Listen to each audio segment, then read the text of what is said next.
So, where do we start? So let's review. So first, kind of broadly, what is statistics? Statistics, again, statistics is dual, in my mind at least, to probability.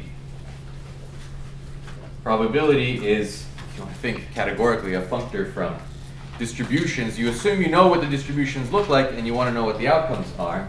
So this is distributions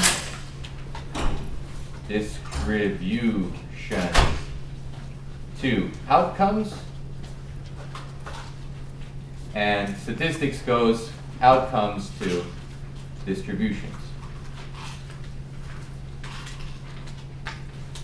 But of course we need to understand, you can do all the probability in the world without doing a stitch of statistics. You cannot do a stitch of statistics without knowing a good amount of probability theory. So let's just recall some basic probabilistic definitions, facts, stuff like that. So two events, A and B, are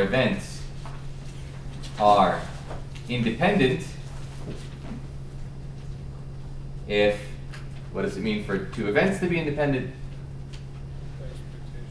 Well, the probability. The probability, right. So first events, if the probability of the intersection is just the product of the probabilities.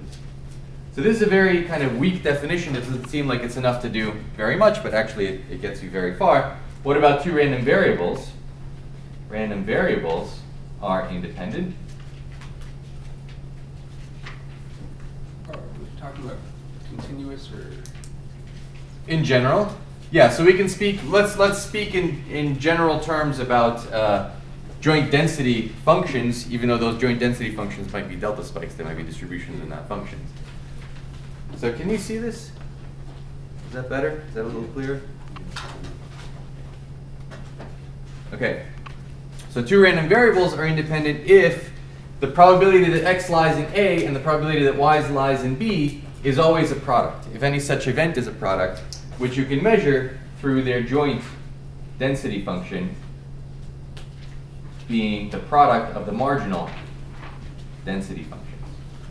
And remember the margin, so this is joint density. These are the marginal densities. Marginal densities. The marginal density, let's say, of x. What do you do to get the marginal density of x? You integrate out the y variable. So this is a joint density. Let's say this is the x and y direction. There's some surface here. I don't know what it looks like. So this is f, x, y. And when I collapse everything, when I integrate out the y variable, I get some distribution, which I'll just put on the x-plane, collapsing everything down. You integrate out the y variable over the range of y, f, x, y, x, y, dy. Okay? Just reminding you all of this. So this is what it means to be independent if these two split. If that happens, then what do we know about the covariance? So independent implies the covariance of x and y is 0y. What is it by definition? What's the definition? I want you to really understand the difference between definitions and then things that you compute from those definitions. Expectation of x minus mu x times the y minus mu y. Exactly. Nu, whatever. Exactly. So it's the expectation of x minus its mean times y minus its mean, which can also be calculated. So this is the definition. And a calculation is that it's the expectation of x times y minus the expectation of x times the expectation of y. So when you're computing this expectation, you're just taking x times y integrated over the marginal, but the marginal always splits, so the integral splits, so this difference is 0. How about the converse? If the covariance is 0, they're uncorrelated, does that mean that they're independent? You had a homework problem on that, right? Okay. How about moment generating functions? This is the moment generating function. How is this defined? It's the expected value of e to the tx. So again, that's an integral over the random variable, e to the tx times its density. Why is this called a moment generating function? Because it generates all the moments, right? I would like you to be able to tell me why it's called the moment generating function. The reason is that e to the tx is 1 plus tx plus t squared x squared over 2 plus t cubed x cubed over 3 factorial and so on. And so this function, mtx, is the integral of fx of x dx, so that's the integral of 1, plus t times the integral of x fx of x dx, that's this term, plus this term, which is t squared over 2, the integral of x squared, and so on. Of course, assuming it converges, assuming you can interchange this summation with the integration. Okay? What's this integral? This is always 1. This is the first moment. This is the second moment. The kth moment in general is the expected value of x to the k. And if I take k derivatives of the, with respect to t, of the moment generating function, what will I get? So if I take k derivatives, the first couple of terms that only have powers smaller than k vanish. The t to the kth term, when I take k derivatives, and I have this k factorial, the k factorials cancel on top and bottom, and I just get left with t. And if I evaluate this at t equals 0, that kills off everything after that, and I get exactly, so this is the K-Taylor coefficient is the expected value of x to the k, in other words, the kth moment. Okay, that's why it's the moment generating function. So what do you get if t is non-zero? If t is non-zero, you get this term as the leading term, and then plus t times, t divided by k plus 1 times the k plus first moment, and t squared divided by, Right. so you get a, What is that? it's just the derivative of the moment generating function. So it's an infinite series. The point of taking t equals 0 is to kill everything after this term. The point of taking these derivatives is to kill everything before this term. And you literally land on the kth moment. Okay? Could you guys explain this if this was asked? Good. Okay. Let's talk about, okay, so we talked about covariance. What about variance? What's the definition of the variance of a random variable? Well, it's covariance within itself. It's covariance with Find itself, yes, variance. or the It's really expectation of x minus mu squared, or the expectation of x squared minus the expectation of x squared. How about conditional probability? Conditional density.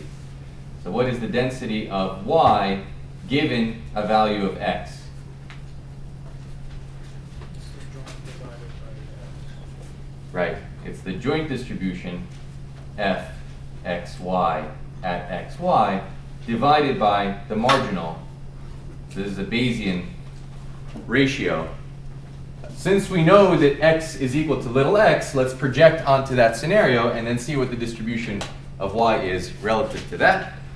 So this is conditional density, or conditional probability. Density. And conditional expectation, the expectation of y given a value of x. This is conditional expectation.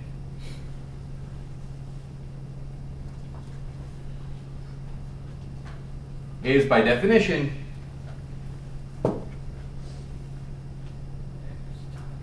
Y. the integral of y times this PDF.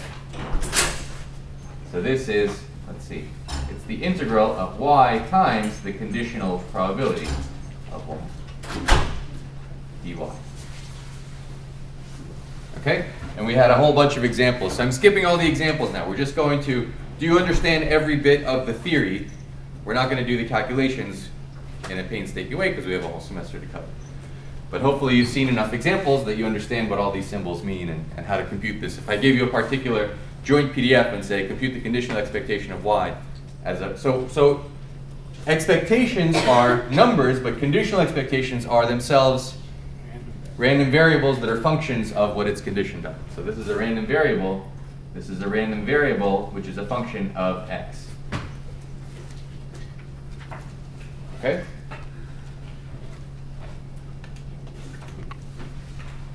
All right, that was our little probability review. Then, right, so some important distributions that arise. So, important distributions. Distributions that we see all the time. The normal distribution, mean mu variance sigma squared. I don't even have to define it for you guys. You know exactly what that is. Bernoulli distribution. Coin flip with parameter theta. Sometimes we want to learn what theta is from sample. We have oftentimes we'll have a whole bunch of Bernoullis, so we'll have a binomial distribution. Binomial distribution, this is a sum of Bernoullis, IID Bernoullis. Exponential distributions, okay, and then there's a whole bunch of exponential, gamma distributions, beta distributions.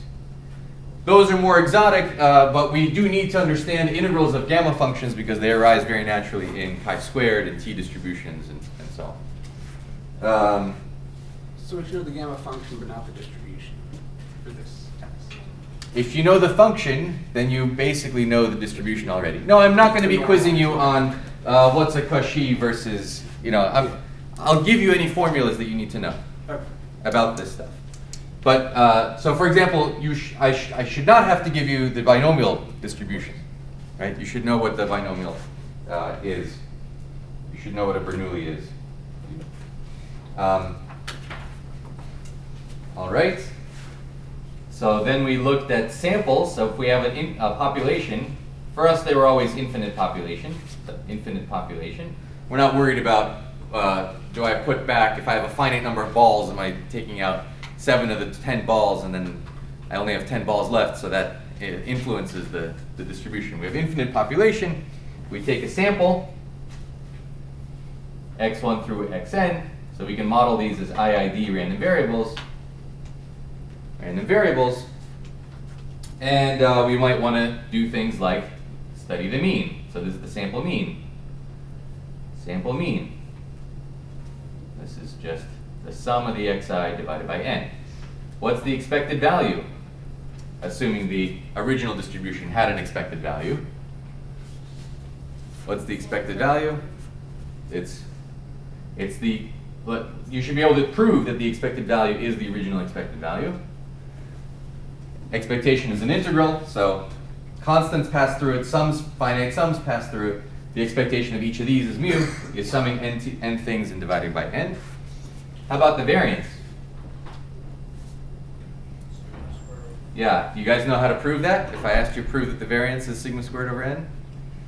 Okay, let me just remind you a little bit. The variance. With the covariance trick, or would we have to do the expectation way? Well, both. I don't know what you mean. I don't know which one you mean is which. So we know already that the mean is mu. So if we take this, that's just the definition, and then you multiply this out, you get the well, we already know that it's the expectation of x bar squared minus mu squared, for example. Yeah, I don't know if that's what you mean by covariance. Well, but the covariance, yeah, you say it's the covariance of x over itself, and then you just use linearity with those slots. Yes. So if I multiply this out, this expectation is 1 over n squared, and then a sum of the xi in parentheses squared.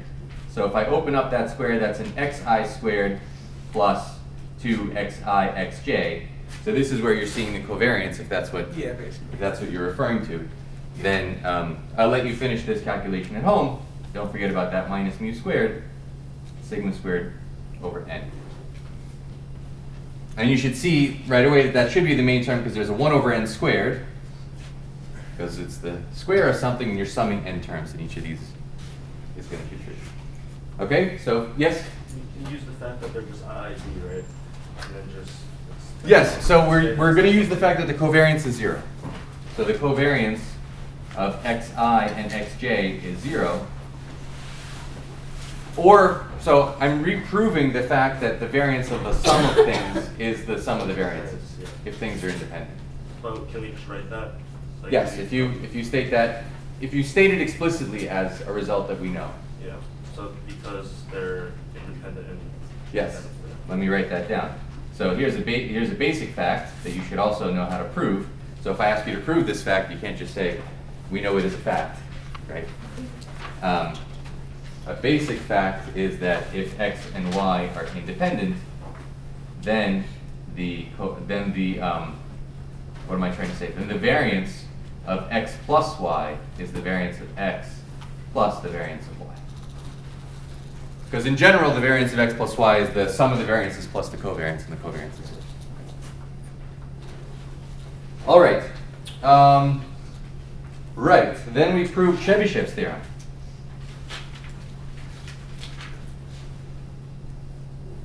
For a general random variable, what does Chebyshev's theorem say?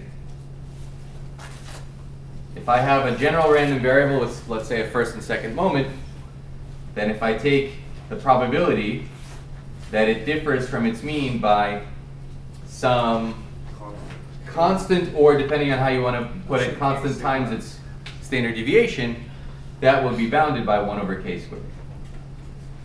Okay, hopefully you remember how to prove that. Should I give you some hints? Or you remember? Yeah, let me give you a quick sketch.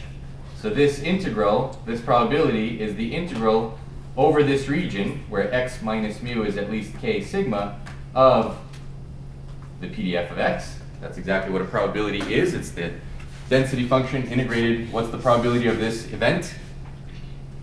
Okay.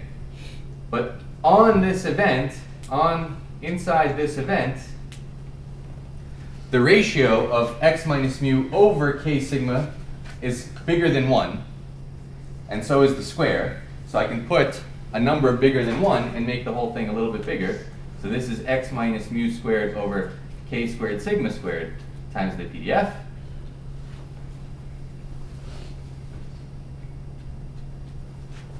And then I can make this a little bit bigger still by dropping the condition and just integrating over the entire event space of x minus mu squared fx x dx, and then there's this constant 1 over k squared sigma squared.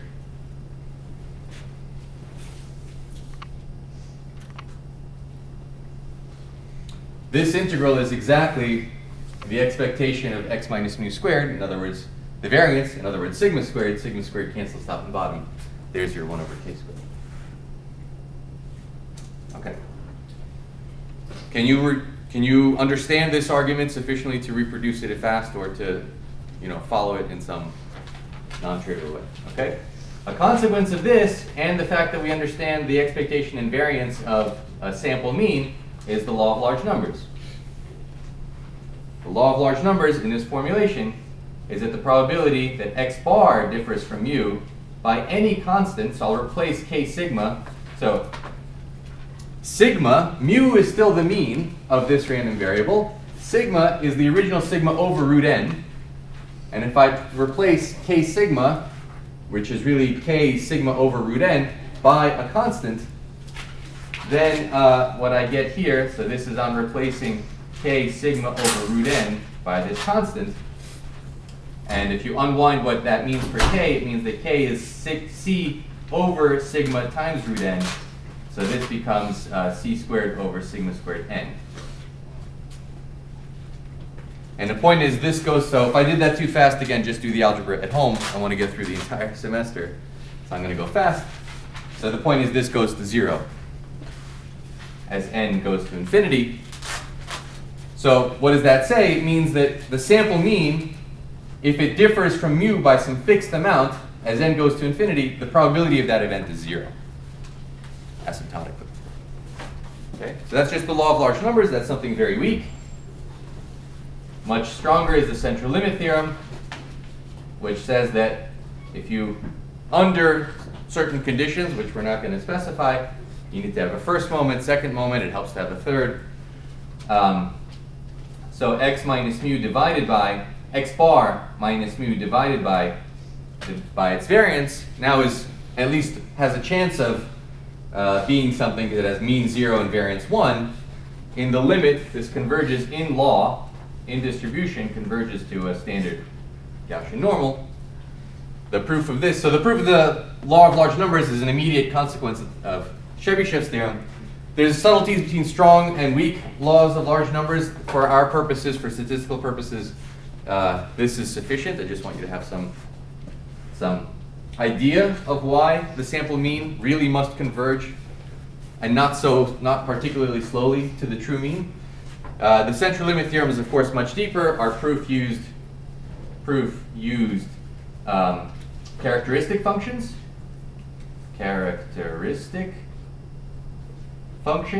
instead of moment generating function. So that's phi x of t, which is the expectation of e to the I tx. I'm just reminding you of this, but as I said, I don't expect you to know how to invert Fourier transforms. So we had some discussion. We actually did elements of the proof. I wouldn't, as a mathematician, I wouldn't call what we did a rigorous proof, but it's enough to give some flavor of why this is happening. So maybe remind yourself of why this is happening. It's again, the same reason that the moment generating function generates moments. If you look at what this thing is doing, expand out the first couple of terms, you'll see that the characteristic function converges to what must be the Fourier transform of the Gaussian. And that characterizes the Gaussian. Okay, central limit theorem. Let's talk about sample variance.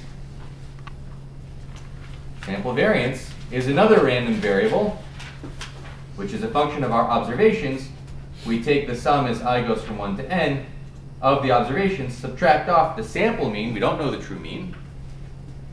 And as you all know, we divide not by n, but by n minus 1. This is Bessel's correction, the Bessel correction. Why do we divide by n minus 1? Make it unbiased. To make it unbiased? Is that a question, Taylor? No. No, I'm just putting my on. You're crying over all of the material we Yeah. studied over the last 3 months? Right. We want to make this an unbiased estimator. So we have to compute the expected value. Hopefully you can all compute the expected value of this. So when you open up this, where's the square? You guys got to catch me. Oh, yeah. Just 0. Right, that would be 0 otherwise. When you open up this square, open things up and sum, there's an x bar here. There's going to be another x bar. It'll be similar to a computation of variance, except you'll notice that you get the original variance minus, well, n times the original variance minus 1 times the original variance. So that's what this n minus 1 is doing. This will be literally sigma squared. In the interest of time, I think I should skip that calculation. Yeah. Yes? You can all do this calculation. If I asked you to do it on the final, you could do it? Sure. Okay. Right. That is about all we can say in general, and then let's specify to normal sample. Normal sample. So now these xi's are normal with some mean mu and variance sigma squared. Then we can say some more. So what do we know about x bar? X bar is a normal with mean still mu, and variance, well, we know what it is in general, and we know that the sum of Gaussians is a Gaussian, sigma squared over n. What about s squared? So we wanted to work out what the distribution of s squared is. For that, we need to know what the chi-squared distribution is. So this is exactly what, well, it's distributed like this, and n minus 1 times s squared over sigma squared is distributed like a chi-squared with n minus 1 degrees of freedom. So this is degrees of freedom. Let's remember how we prove that. Okay?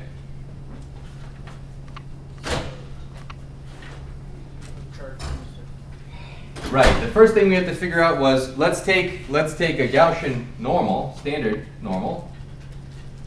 What is the distribution of z squared? So we computed the probability of z squared being at most a, which is also the probability of z lying between root a and negative root a, which is also twice the probability of z lying between root a and 0. And if you do a calculation, so this is twice the integral from 0 to root a of a standard Gaussian normal, e to the minus x squared over 2 dx, with a normalizing factor root 2 pi. And when you unwind, when you make a change of variables, what change of variables do we want to make here? Yeah, u equals x squared, so that the end point, instead of being root a, becomes a. I'll spare you the calculation. It comes out to the integral from 0 to a of the PDF of a chi-squared. So I want to go straight to n degrees of freedom. First I want to do 1 degree of freedom.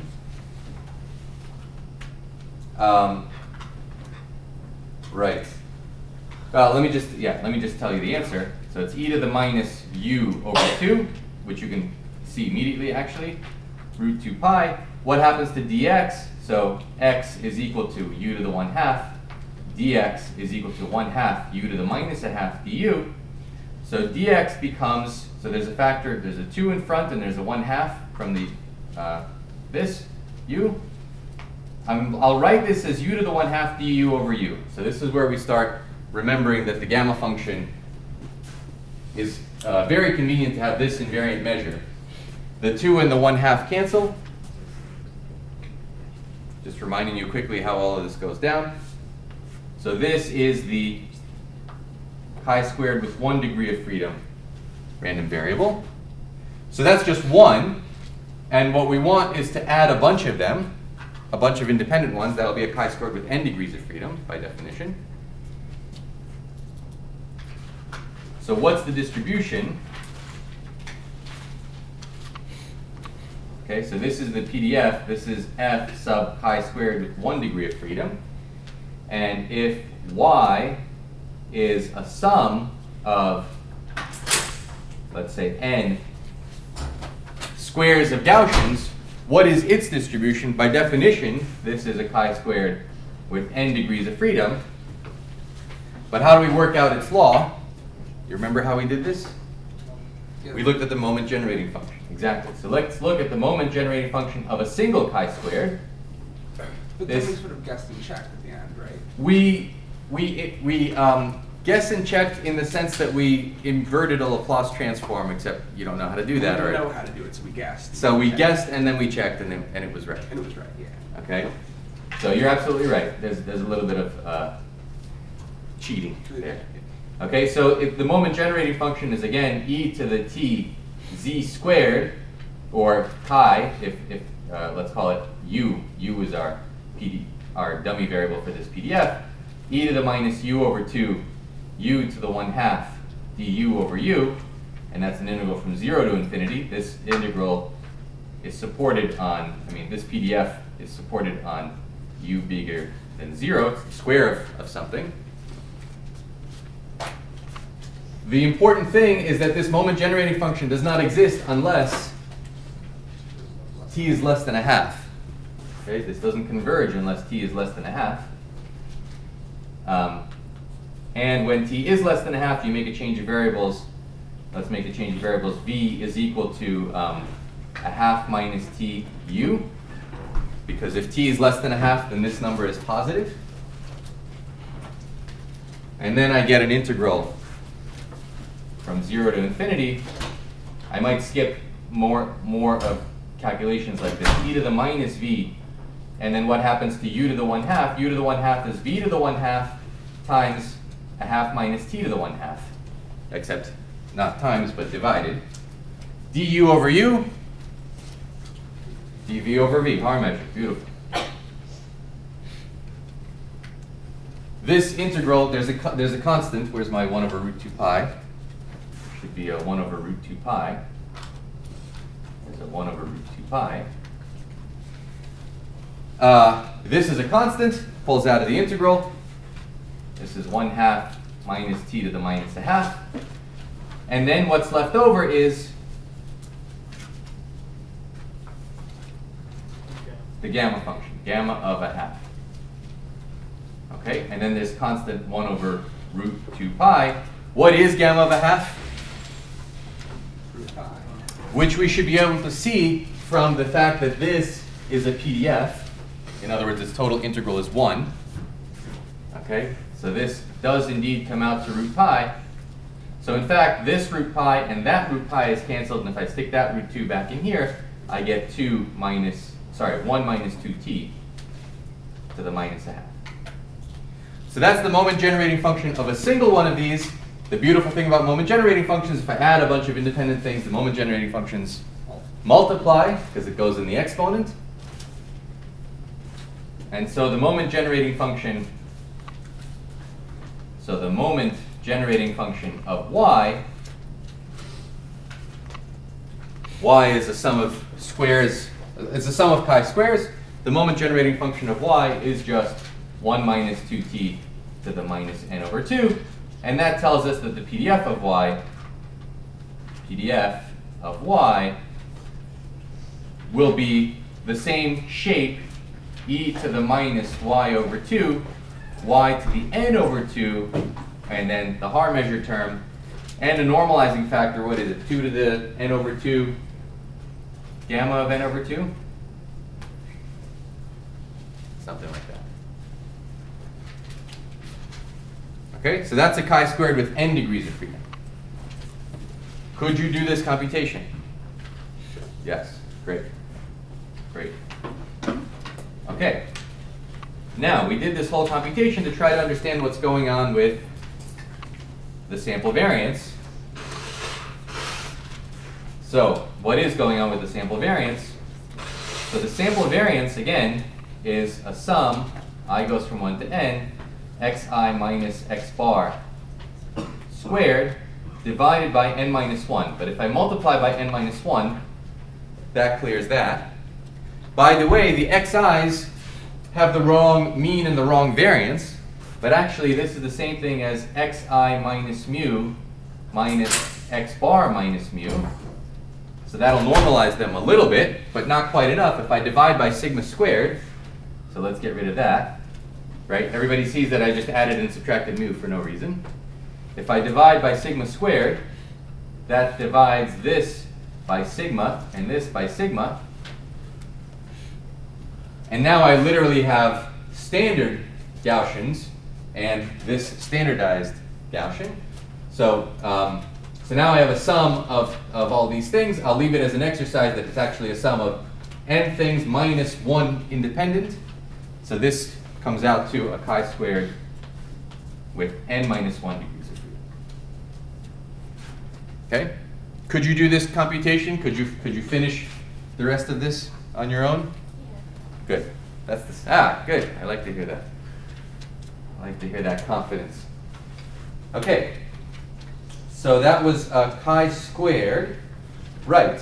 So then we wanted to study statistically. So we know how to study this statistically, but we still don't know how to study x bar minus mu over root sigma squared over n.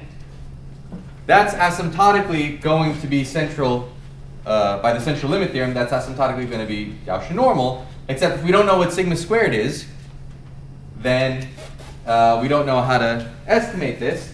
And there's a beautiful trick, well, not trick, the student's t distribution, right? This guy Gossett. So what's a t distribution? Let me put it over here. So we want to understand this, but don't know sigma. Don't know sigma, or sigma squared, approximated by s squared, by the sample variance. The true variance is approximated by the sample variance, but then that screws up the distribution. So what is the distribution? So replace this by x bar minus mu over s squared over n, but this is no longer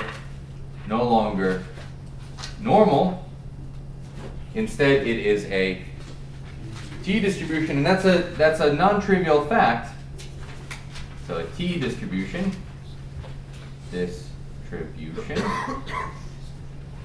Well, how is a t distribution defined?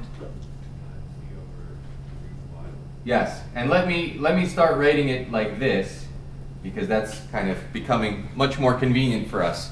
So it's z over root y over its degrees of freedom, which is the same thing as z times root n over y. So z is normal, standard normal. Y is chi squared with n degrees of freedom, and n is the number of degrees of freedom of y. So this is the definition of a t distribution with n degrees of freedom, Tn. And how do we recognize that in this ratio?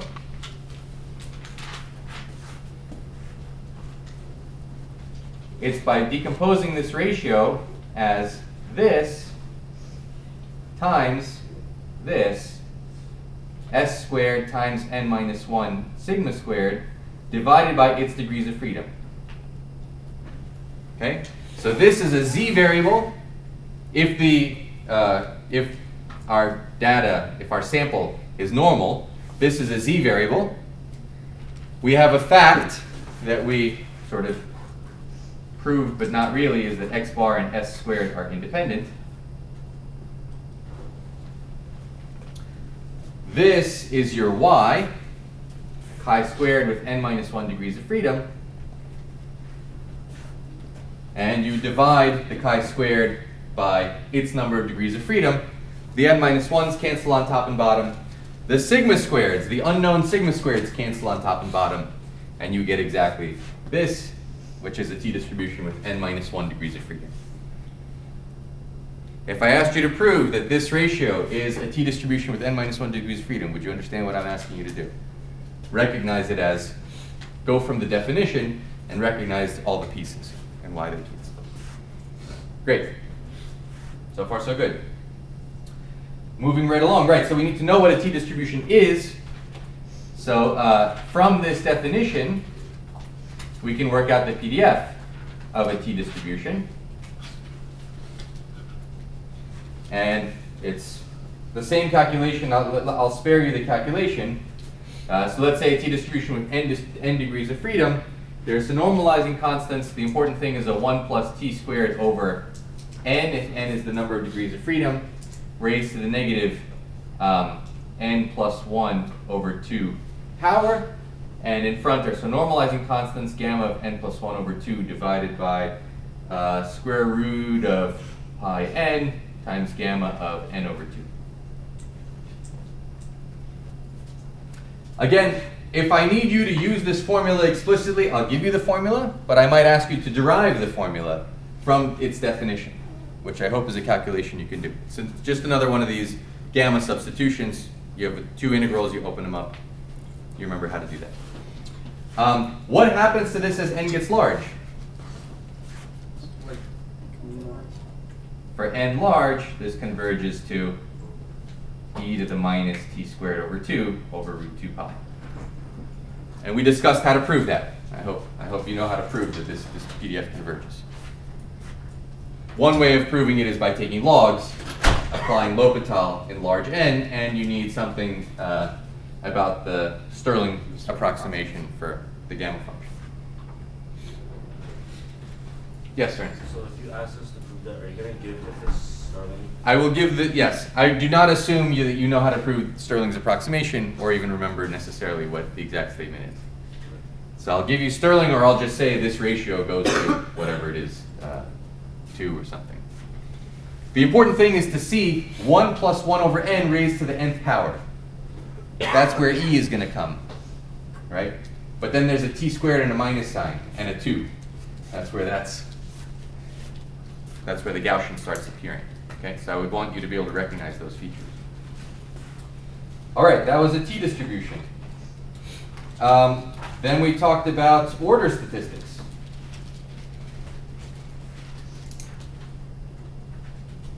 Order statistics. So if I see, so now this is forgetting about that whole discussion was about normal samples. We're back to general samples. We see some observations, some sample, and we're going to reorder it, y1 through yn. So this is an nth order statistic, the largest one, the smallest one. So what is the PDF f, y, let's say k of y? Let me slide this up.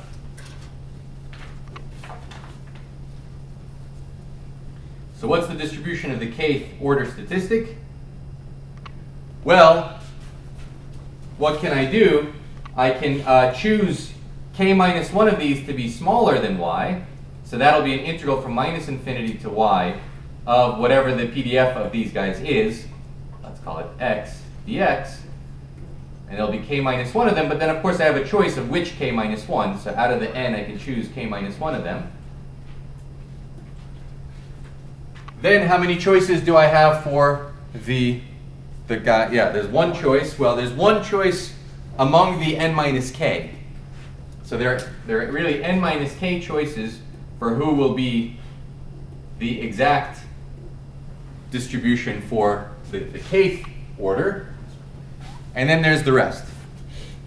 And the rest are all the integrals from y to infinity of the distribution of x dx. And how many of them are there?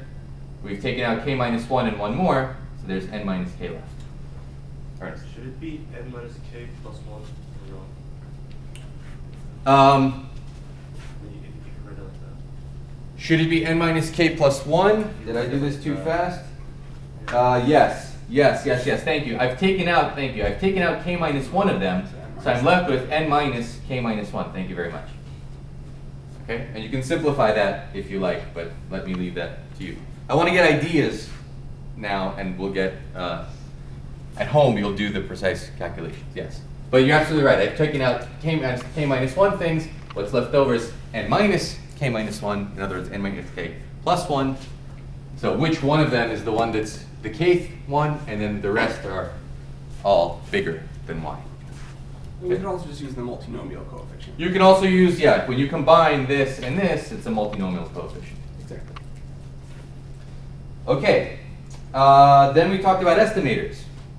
So an estimator,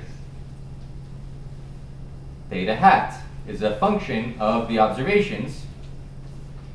And so it's a random variable, and is unbiased if its expected value is the parameter that you're trying to understand. So first we talked about point estimators before we did interval estimators. So for one particular example that we spent quite a bit of time discussing is the uniform distribution on, let's say, 0 to beta, where beta is our unknown parameter. We had two estimators. Theta 1 was twice the mean. Theta 2 was the nth order statistic, but that was not a, so theta is beta. Let's just replace that by theta. Okay, so this was an unbiased estimator.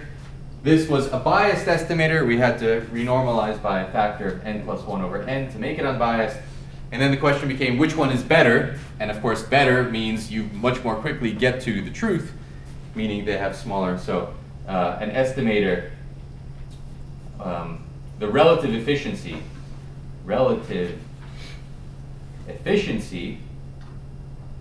of an estimator, let's say theta 1 hat to theta 2 hat, is the ratio of the variances.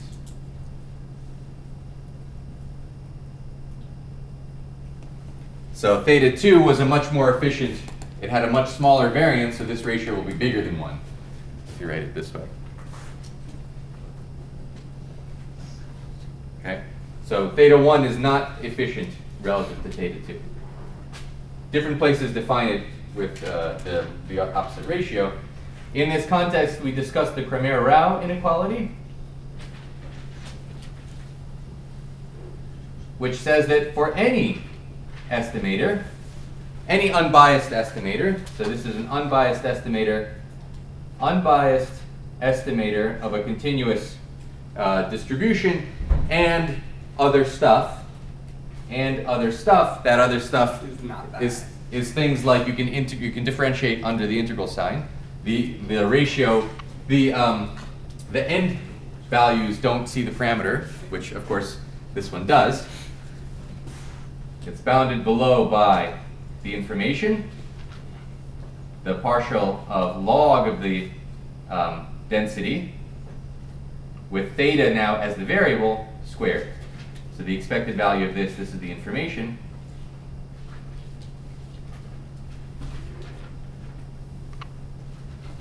So no estimator will do better than this. That's a theoretical lower bound on how efficient you can get. And in the case of the xi's being normal, x bar as an estimator for mu has an equal sign here, is optimal.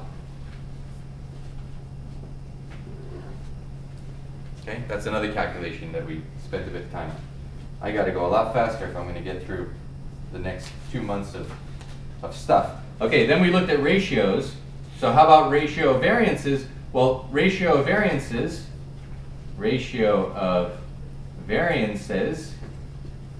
so we want to know the true sigma squared of the true variance of one estimator versus another. For that, we need the F distribution. So the F distribution is defined as 1 chi-squared. This is a chi squared with n degrees of freedom. This is a chi-squared with m degrees of freedom, and these two are independent. And we worked out the PDF for F. And let me not even write it down in the interest of time. You guys know how to look it up. And that will tell us something about the distribution of these ratios of variances. We looked at, so that's if you have estimators. What are robust methods for getting estimators? So robust methods, or somewhat robust methods for obtaining or generating, let's say, generating estimators. One is the moment method. If you have 10 parameters, you can take 10 moments. You'll get 10 equations with 10 unknowns. Hopefully there's a solution. And the maximum likelihood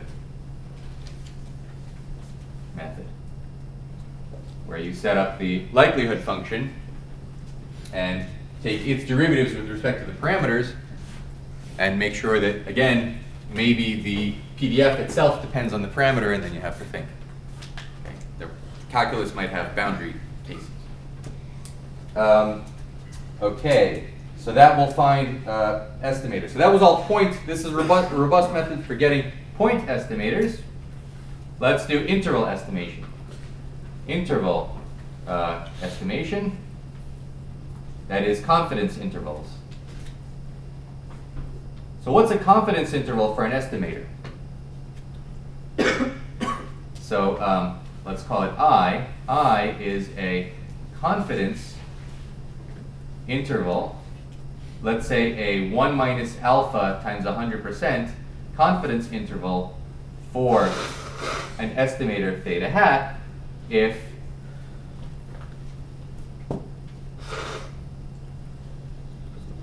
the probability that the probability that this estimator lies in this interval is 1 minus alpha. Okay? And we looked at a variety of problems here. We looked at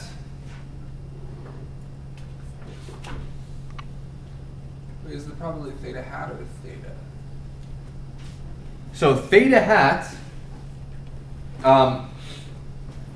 right. It's if the probability of theta hat being in that interval. So if the probability of the observation being in that interval, assuming that theta is the parameter. Okay. Okay. In other words, well, you remember all of our examples. So the probability. So here's a bunch of examples. So here's a normal variable. Normal variable x bar minus mu. Let's say sigma is known. Then this is a z. So the probability of this being at most, I want to say, I guess I want to say theta, the true theta, is in an interval which is a function of theta hat. Yeah. Okay? Is bigger than z. Let's make it two-sided. Alpha over 2 is, this is, as I've written it as a tail. I guess I want to write it the other way, that the bulk of this is 1 minus alpha. Right? So again, this is a z random variable, standard z random variable, which means we have a standard z value. And I'm throwing away the two tails. So in the normal distribution, I'm throwing away, that's a horrible normal distribution. I'm throwing away alpha over 2 of the mass here and alpha over 2 of the mass here. That happens at this point z alpha over 2. That's if sigma is known and you're trying to get an interval for mu.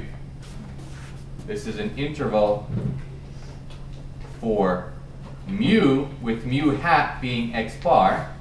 Your estimator for mu is x bar, and this is if sigma is known. If it's unknown, of course much more common. Well, let me just list the, let's not go over every single problem that we did because we did a lot of these. So if sigma unknown, then you use a t distribution and you estimate sigma squared by the sample variance. If you want to understand the variance itself, for sigma, you look at chi-squared, right? You look at n minus 1 s squared over sigma squared, which is a chi-squared variable. For difference of means, so I have a mu x minus mu y. How about I get an interval for that? We know the variance. If you know the variances, right, if sigma x, sigma y are known, then use z. If not,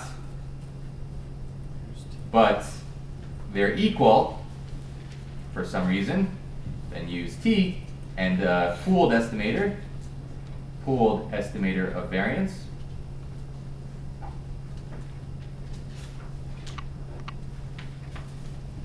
And if neither of these, then just pretend that s squared is a approximation to the sigma squared, right? I mean, we have to do stuff like that once we get to Bernoulli variables. Anyway, how about ratio of sigmas? Ratio of sigmas? That's the F distribution. Okay, and you guys know how to set all those up. How about, so we did difference of normals, if sigma is known or unknown, pooled estimators, proportions. Yes, let's do proportions. How about proportions? So you're trying to estimate a Bernoulli parameter now.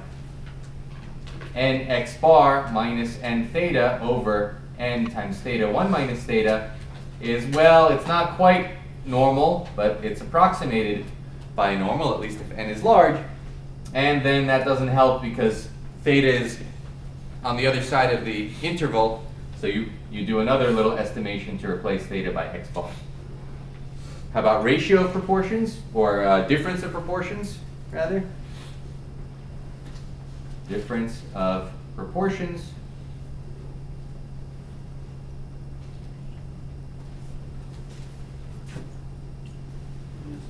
Same thing. Same thing. So this is again, we'll give a z value. Okay. Same as here, and gives it a z value. Okay. Everybody, should I go over that a little bit more carefully, or we can spend the next 20 minutes left to do everything that we've done since midterm term? Keep pushing. Okay, great. I think that was basically what we talked about for confidence intervals. Once we have confidence intervals, we can do hypothesis testing. So then we talked about hypothesis testing. We have a null hypothesis that we're trying to reject, want to reject if possible. Maybe we don't have enough evidence for rejecting it. That doesn't mean it isn't, that the alternative hypothesis isn't true.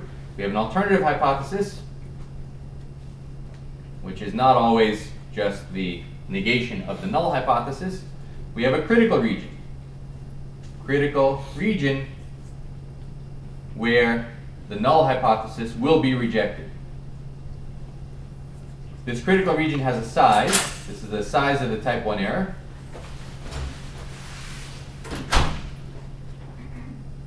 Which is the probability of this critical region, assuming that the null hypothesis is true. We also have a type 2 error, so beta is the probability of type 2 error, and 1 minus beta is called the power of the test. And it's, again, the probability of the critical region, but now assuming the alternative hypothesis. We talked about the power function. Well, before we do composite hypotheses, let's talk about simple hypotheses. We had the Neyman-Pearson lemma.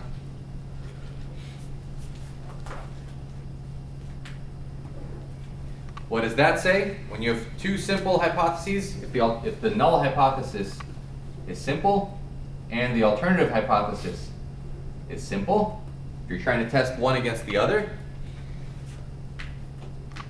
if the likelihood function assuming the null hypothesis divided by the likelihood function assuming the alternative hypothesis is bounded above by some constant for all observations in the critical region, and this same ratio is bounded below by the same constant for all x outside the critical region and the complement of the critical region, then C is the most powerful or a most powerful?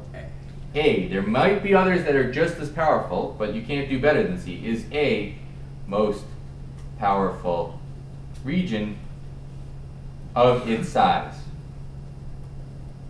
for testing those hypotheses. Okay, so if D is another region of the same size alpha as C, then the power of D is at most the power of C. In other words, the probability of making a type 2 error in D is at least the probability of making a type 2 error in C. Okay, and everybody remembers how I'm not going to ask you for the proof, but I hope you think about the proof, and it's really not that bad. It's not that hard. For composite hypotheses, so how are we going to, what's a robust way of generating composite hypotheses, critical regions? So for composite hypotheses, so maybe H0 is that theta lies in some region, theta 0, and H1 is that theta lies in some region, theta 1. What's a robust method? The likelihood ratio test. So the likelihood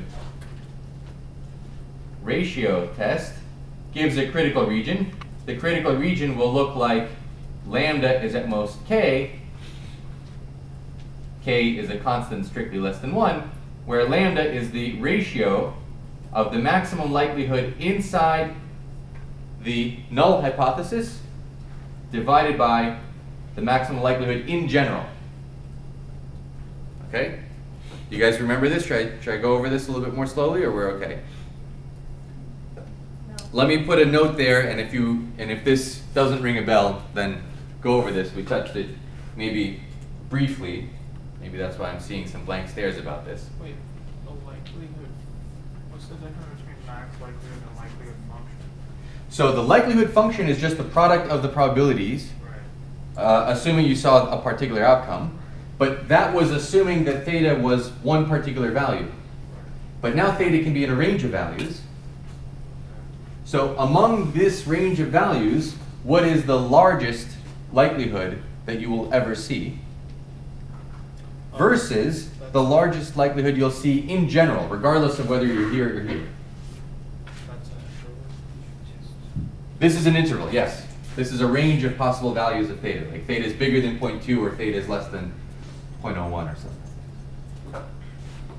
Theta is bigger than 0.9 or theta is less than 0.9. So these are intervals now.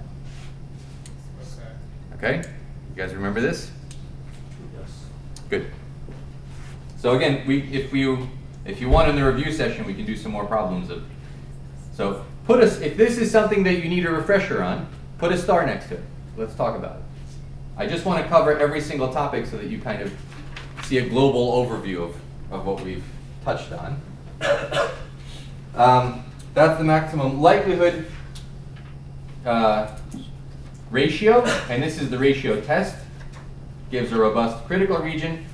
I will mention Wilkes' theorem. although we didn't do very much with it, but just so you know, -2 log the likelihood ratio converges in distribution, again with some assumptions that are a bit technical, converges in distribution to a chi-squared with 1 degree of freedom. Okay, I gave you a little sketch as to how that goes. Yes, sir? You have to prove that on the. No, I will not ask you for a proof of that. Maybe I'll ask you, do you remember what Wilkes' theorem says? Or use Wilkes' theorem on this ratio to give some approximation to the size of a critical region. So that was known as like a Cramer-Rao kind of type proof. It was not unrelated to a Cramer-Rao, that's right. You open up this sorry? With like the information popping out and stuff like that? Yes, Wow, exactly. okay. Yeah. So we talked about it. There are some notes on it. It's more advanced than what I Okay. expect of us at the moment. All right. Then we got to p-values. I might actually make it. Let's see. Maybe I don't have to speed through this part. So what's a p-value? So definition of a p-value. What's the definition of a p-value? Taylor? Is it the least alpha for that you can reject the null hypothesis? Such that the null hypothesis is rejected. Exactly. Okay? So implicitly you have a family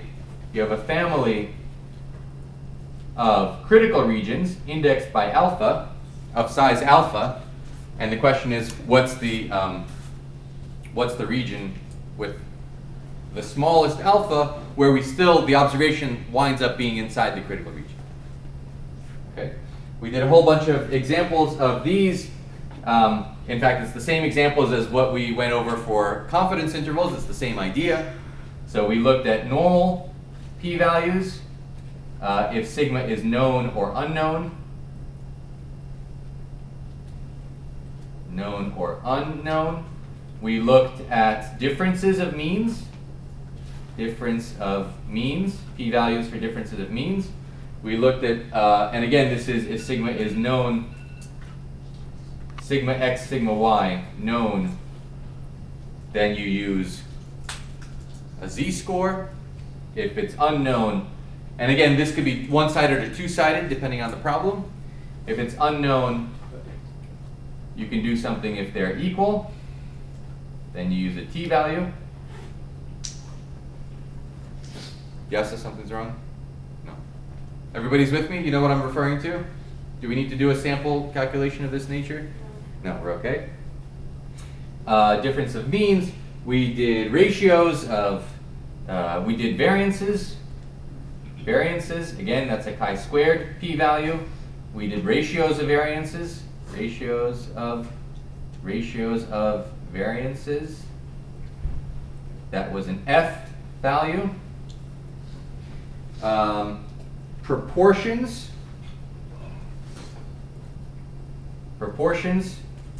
So again, it's a Bernoulli. We're going to approximate that by a z. Here's the one place where there was something new in p-values, was differences of proportions for multiple samples. Differences of proportions. So let's go over that a little bit in detail. So we have some number of trials. Some of them were successful trials, and failures. And we had a bunch of samples. Sample 1, sample 2. Let's just say there were 3 for the purposes of this discussion. Sample 3. Okay, maybe this is placebo, drug 1, drug 2. We had some number of successes, F1, F2, F3. We had a total number, which is N1, N2, N3, so the rest were failures, N1 minus F1, N2 minus F2, N3 minus F3. And the null hypothesis is that all of these frequencies are the same. All of the samples, sample 1, 2, and 3, are drawn from exactly the same distribution. The null hypothesis is that theta 1, which is the true ratio of sample 1 is the same as theta 2 is the same as theta 3. And it's equal to some theta 0, which maybe you have a reason for knowing theta 0, but in practice, theta 0 will be estimated by theta hat. Theta hat is the pooled estimator. This is a pooled, my kids would love that, estimator. Nothing like a good poop joke. Theta hat, what is the pooled estimator? The best guess we have, assuming that the null hypothesis is true, all of these observations come from the same source, which means our best estimation is the total number of successes divided by the total number of trials. Okay, F1 plus F2 plus F3 over N1 plus N2 plus N3. Okay? And now, how should we have too many things, we're not going to just compare them one minus the other. That would give us some z value. Now we have 3 things to compare. So we're going to compare their differences by summing their squares. Exactly. So we create sort of N1 x1 bar, which of course is just F1, minus the expected value, assuming H0, divided by square root of N1 theta hat 1 minus theta hat. That would be a z value. And if N1 x1 bar, this is also equal to F1, right? That's exactly what F1 is. How many successes were there? Number of successes minus the expected number of successes divided by the square root of the variance of that Bernoulli, of that binomial random variable. This should be near a z value, so it should be near 0. It shouldn't be very large. But there's also another one for F2. F2 with the same, we're assuming the null hypothesis, so the same pooled estimator, theta hat 1 minus theta hat, and the same thing for F3. And how are we going to test that all 3 of these simultaneously are near 0? We're going to square all of them and add them up. This will be a chi-squared distribution with 3 degrees of freedom. 2, because the theta hat comes from the data itself, it turns out. Okay? So that was the only thing that was slightly different from confidence intervals, was p-values for these 2 tabled things. And this is really, in science, like the key thing you want to use statistics for, right? You have a control, you have 2 drugs. Is the null hypothesis that the control and each of the drugs all do the same thing true? Can we reject this null hypothesis? If we see a large value on any one of these, then the sum of the squares will be a large value. So that will be an unlikely thing for a chi-squared to see. How unlikely is the p-value? Right? Everybody's okay. Great. 10 minutes to do regressions. Any questions? I think we're going to make it. Okay. Our final topic was regressions. So regression analysis. So what is the regression of y on a variable x? It's very simply the conditional expectation of y on x. There's a regression curve, which is just x versus mu of y over x, whatever it is. And if this curve is linear, so if linear, that means there's some actual line for the regression, then we would like to understand, so in other words, mu of y given x is some linear function of x, right? The expected value is still a random variable as a function of x. If that function is linear, then we know what that line is. Do you guys remember what it is? So minus the true expectation of y will be equal to the covariance of x and y divided by the variance of x times x minus its expected value. So are we given these points? This is something I can ask you to compute. I hope you remember how to do it. So you want us to do the integrating things out. Exactly. You go into the definition, you assume that this is what it looks like. You know how to compute the expectation. It's y times the conditional probability. And you either multiply it just by the marginal density of x, or multiply it by x times the marginal density of x. And that will get you two equations for alpha and beta. You solve those two equations, this is what pops out. Okay? So again, if that's something we need to go over in the review session, put a star next to it. Great. So that's just general general stuff. This, by the way, can be expressed in terms of the theoretical Pearson correlation coefficient.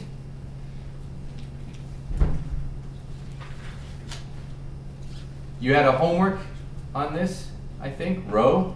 Rho is just the covariance divided by the square root of the variances. The covariance of x and y divided by the square root of the variance of x times the variance of y. This is a number between -1 and 1. Again, just Cauchy-Schwarz. Yeah.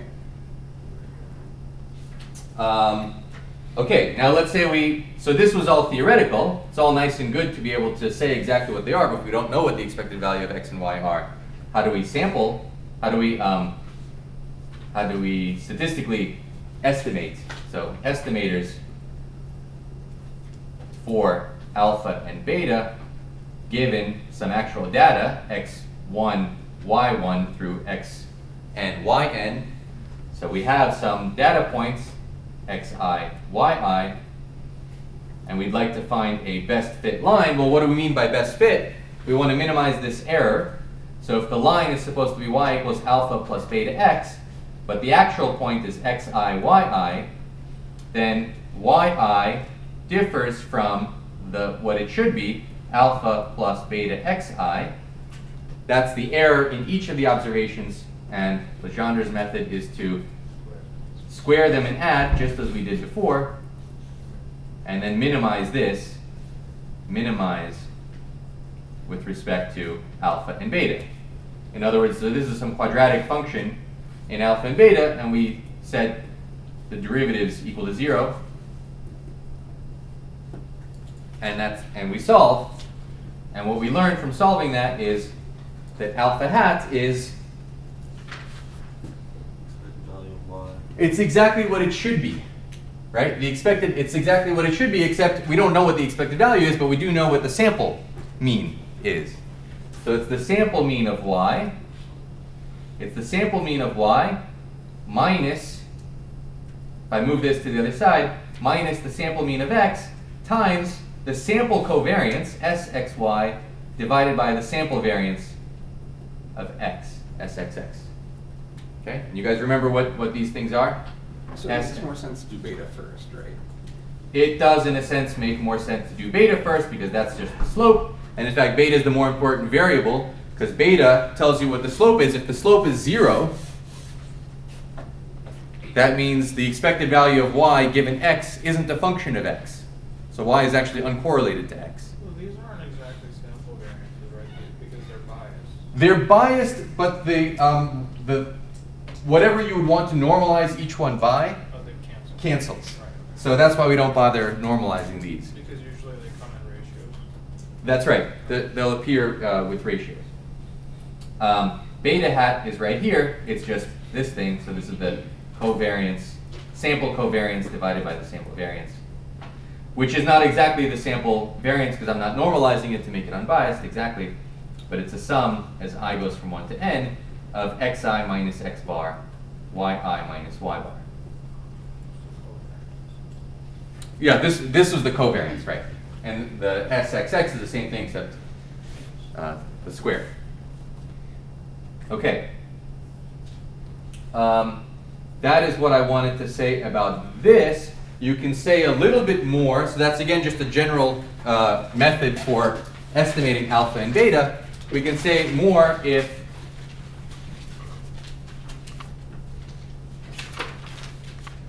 so there's more to be said if we know that the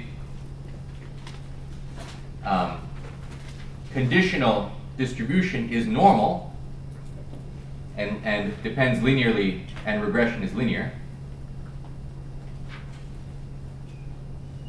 In other words, so what should the density of y given x be? It'll be, normal means Gaussian, right? E to the minus y minus some mean over 2 sigma squared over root 2 pi less u sigma squared. What's the mean? Alpha plus beta x. And we can use the maximum likelihood method to get estimators for alpha and beta and sigma squared.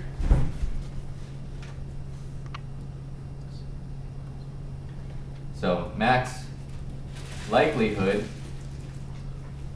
gives estimators alpha hat, beta hat, sigma hat. Alpha hat and beta hat are exactly the same as before because you end up doing it's the same calculation as the sum of the squares calculation for the maximum likelihood.